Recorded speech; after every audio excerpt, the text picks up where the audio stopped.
Welcome to ISKCON's Indian spiritual villages around the world. Do you know that ISKCON owns several pretty little Indian villages around the world? Do you know that ISKCON has small little Indian spiritual villages around the world where people live off the land the way they did in ancient India during Vedic times? In these villages, people take care of cows, engage in organic farming and gardening. They build huts in the Indian style using cow dung, bamboo, straw, etc. They protect forests and wildlife. They protect water bodies and other living entities. They have beautiful gardens and farms. They do farming in the organic Indian style using cow manure with very little chemical fertilizers.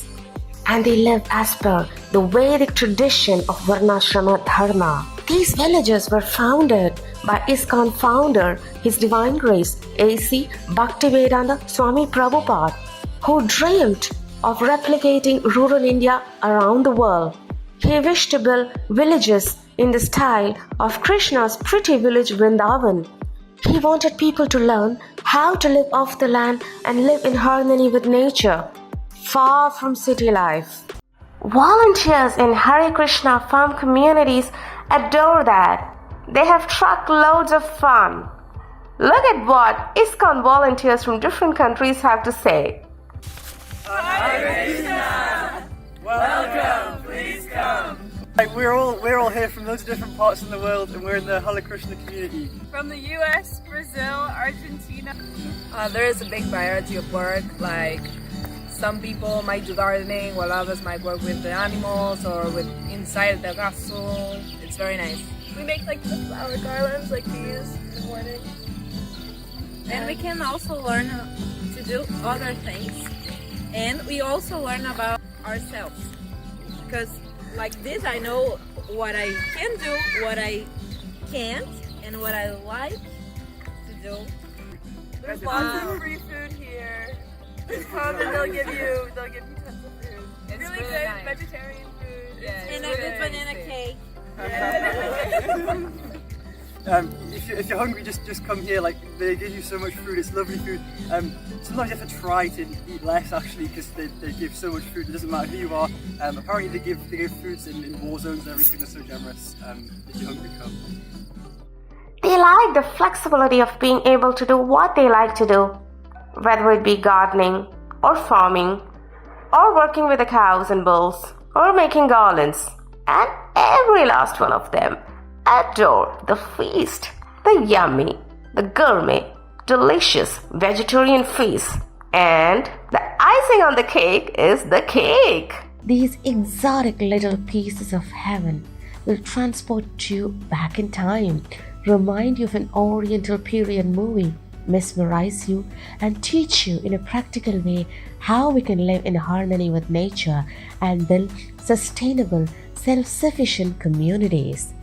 The founder of ISKCON, Srila Prabhupada, called it his second project after preaching Krishna consciousness.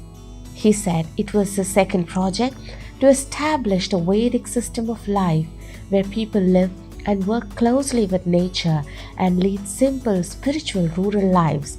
He founded the first farm community in Dallas and named it New Vrindavan. Today, ISKCON has a network of rural farm communities around the globe that transport you back centuries in time and give you a taste of authentic Vedic Indian agrarian villages. It was the dream of ISKCON founder Srila Prabhupada to build rural farm communities the world over, modeled on the traditional Vedic spiritual village Vrindavana, where Krishna appeared 5,000 back and manifested his earthly pastimes. ISKCON authorities aim to make these communities self-sufficient in food, water and energy requirements, and also build self-sufficient farm communities, thereby show practical example of simple, spiritual, sustainable living. Residents of these farms live simple agrarian lives as in traditional Indian villages and engage in temple worship, learn holy Sanskrit scriptures and serve one another. The residents join together for prayers, daily meals, all temple functions and festivals, and live together as one beautiful spiritual family. These communities receive visitors from far and wide who learn to lead peaceful, God-centered agrarian lives and serve one another. Many of these farms have systems for renewable energy, waste and water treatment, and projects for battling climate change and preserving biodiversity. In these farms, ISKCON regularly welcomes volunteers who get hands-on experience in living off the land based on the Vedic lifestyle. Most of these farms have guest houses that accommodate visitors. You're welcome to visit one of these villages. Go check out the village nearest to you.